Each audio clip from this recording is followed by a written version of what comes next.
All right, part 9, March 5th, everybody. I love you all. We are all one. I'm everything and everything is everything, including you. We are all everything. We're all connected with water and life and energy. We are all part of the same thing. All right, we're about to go on with the Harbinger. I'm about to keep heading towards Hampton Bays. You are going to see the Shinnecock Canal, at least the bridge for it. And we are going to learn about things that have been foretold for thousands of years. Here it goes. Jonathan, you've talked about two shakings of America. Of course, one being 9/11. What's the second one?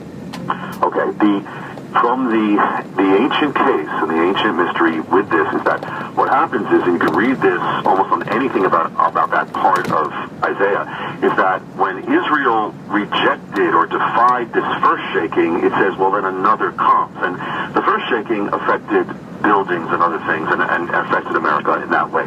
But the second one, it affects and strikes the very power of America as a superpower.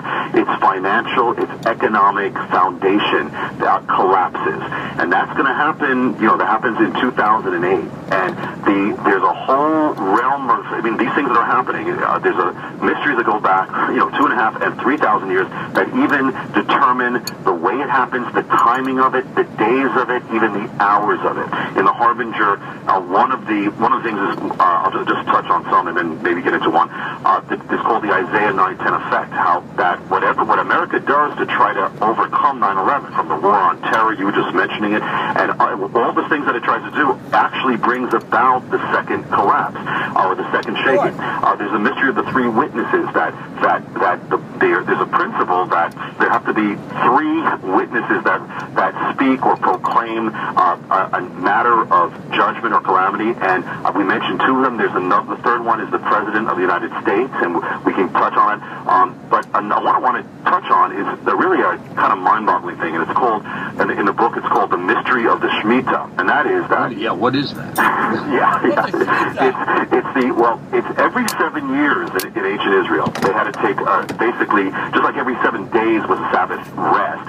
Every seventh year was a Sabbath year, and they had to stop working and stop reaping and sowing, and kind of the economy came to a standstill. And it was to be a blessing initially, but on the last day of that seventh year, that Sabbath year, that Shemitah, it's called, all the debts and all the credit of the nation would be basically wiped out. The nation's financial realm wiped out. And this, again, was supposed to be a good thing, but the problem is that as Israel really turned toward immorality and just defied everything, this thing comes back, this Shemitah mystery comes back at them as a warning sign of judgment. So here's where we go to America. The Shemitah, or this last day when everything gets wiped away, it was called in the ancient calendar the 29th day of the month of Elul. It was Elul 29. That's the day of the wiping away. And it becomes a sign to a nation that has basically driven God out, driven spiritual things out of its life, pursued money over God, and all these things, and specifically touches a nation's financial realm. So what does this have to do with America? Well, the key is the 7-year mystery, 7 years. So when I just mentioned the shakings, or the two shakings, the first shaking, 9/11. When did the second one come? The economic collapse happens 7 years after the first. It happens when in September of 2008, that's 7 years to the month of 9/11. It happens in the second week of September, that's 7 years to the week of 9/11. In fact, when America is commemorating the 7th anniversary of 9/11, the second collapse, or the second shaking or calamity, is being set in motion in Wall Street. But it goes even deeper, because there's this one exact day. So what was the peak day of the economic collapse of America? It was the end of September, and it was the greatest stock market crash in American history. And it crashed over 700 points. And when did this take place? The greatest crash in American history happened on the 29th day of Elul, the day appointed, the sign of a nation that specifically touches a nation's financial realm, that wipes out debt and credit. It begins the Great Recession, and that's all this wiping away of credit and debt. And that means it happens at an exact time. And it's even more mind-boggling, because nobody could put this together. Go back 7 years. It's a 7-year mystery. Go back 7 years from that day of that greatest crash, And you find it brings you to, of course, 9/11. It brings you to 2001, that month of September. But it also brings you to another thing. It brings you to the other greatest stock market crash in American history up to that day. And when did that happen? It happened in September 17th, which is, you could say, well, that's basically 7 years, but maybe not to the day. But the mystery gets deeper. If you take away the Western calendar and you go back to the ancient biblical calendar on which the Shemitah mystery is based, it matches the other greatest crash in American history happened on the 29th day of Elul, the exact same day of wiping away a nation's financial accounts, of warning a nation that is driving everything spiritual out of its life, and it's exactly 7 years apart to the biblical calendar. And the other thing is, it wasn't just, it wasn't just any Elul 29. Only once in every 7 years only one of these days could do it. And when did these things happen? Both of these greatest crashes happened on the exact once in 7 year day. In fact, all around the world, you had religious Orthodox Jews. They're symbolically canceling out their debts while the entire world is being canceled out with the stock markets all over the world. And there's this mystery of sevens, because the Shemitah is this 7 year thing, and all these things happen at the peak of the 7th year.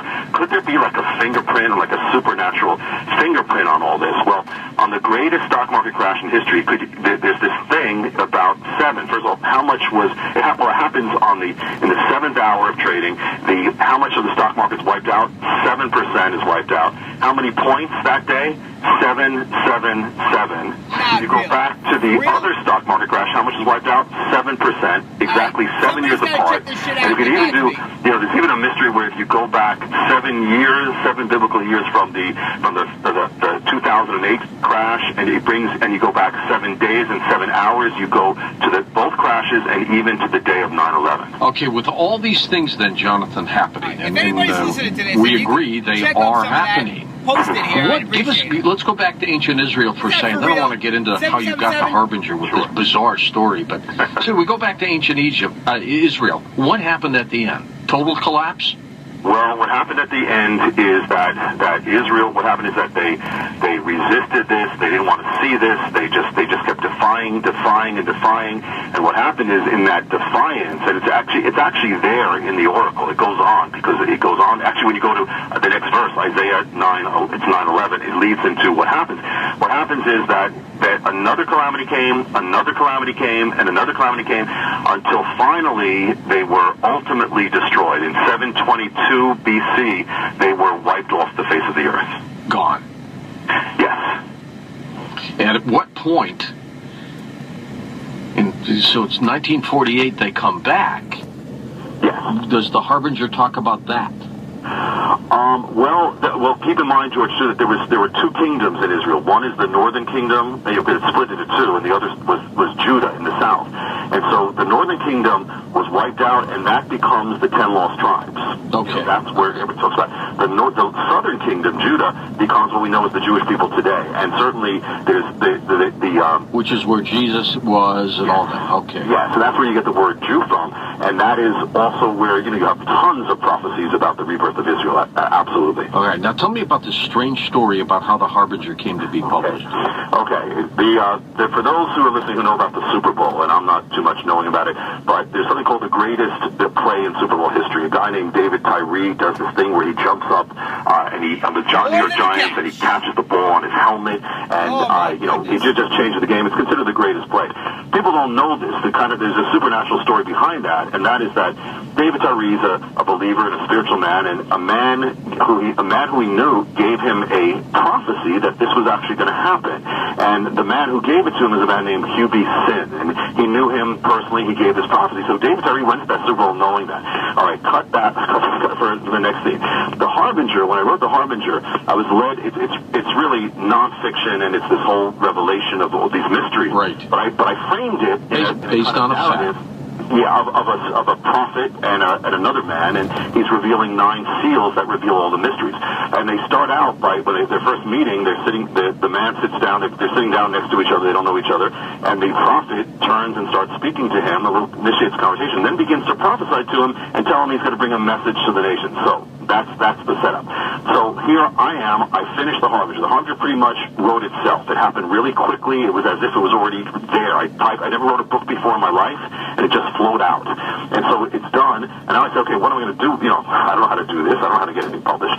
So I'm heading to a plane. I'm supposed to speak in Texas, and it's a cross flight. I'm in Charlotte Airport in North Carolina, and I sit down in this spot, and I just said, you know what? I bow my head and I say, you know what, God, if this is your message to America, you get it out your way, and you do it by your hand and not my way. Do it supernaturally. So I open my eyes. There's a man sitting to my left, just like in the book, and he begins to initiate a conversation with me. He starts saying, "What's the good word?" This whole thing. He starts talking. He sees you with your head bowed and all that, right? Yeah, and he never knew me, but he said, you know, and he wasn't supposed to be on that flight. His flight kept getting canceled until he got there, and he turns and he starts speaking, and then he begins to prophesy to me, and he begins to speak, and he says, "You're going to publish a book, and this thing is going to be a big thing, and it's going to change all these things," and I'm writing this stuff down. He goes on and on and on. Never met me before.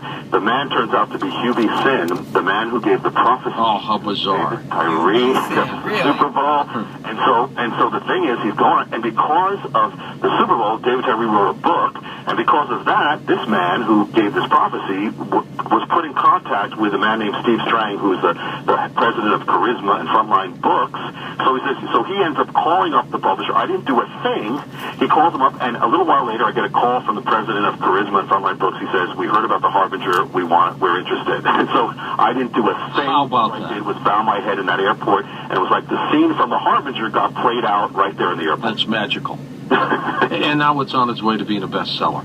Yeah. It was the other thing is, Kendra, I've never written a book in my life, and this thing pretty much wrote itself. They told me later that it became a New York Times bestseller the first week, so it's been kind of blowing us away. So let's look, Jonathan, at these signs. Okay, we've gone through most of these omens. They're occurring. They have occurred. What does this say about us? Where are we headed? Well, if the mystery is saying that if we do not turn back, we are headed. We are, as much as we turn the course that we're going, as much as we are rejecting everything spiritual, driving God out of our lives, and this whole thing. I mean, not your audience, but the mainstream culture. The absolute thing is clear, and that is that the blessings are going to be removed, and that can come in various forms. I speak about it in the Harbinger.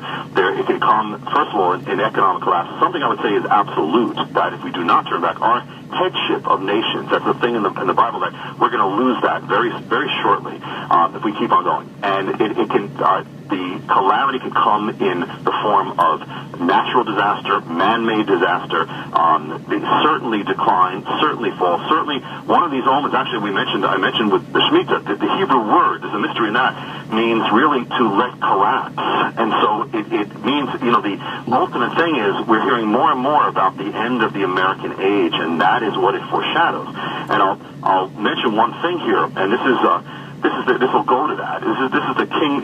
In the Harbinger, it's the King Solomon mystery, or the mystery ground. And the mystery here is that when Israel was basically complete as a nation, they had a temple and everything. They had this special dedication gathering. King Solomon called the nation together, and they prayed and they dedicated the nation to God, and they dedicated the future to God. And so they did this whole thing, and they did it on the Temple Mount. And years later, and actually even before that, Solomon prophesied what was going to happen. The people turned away.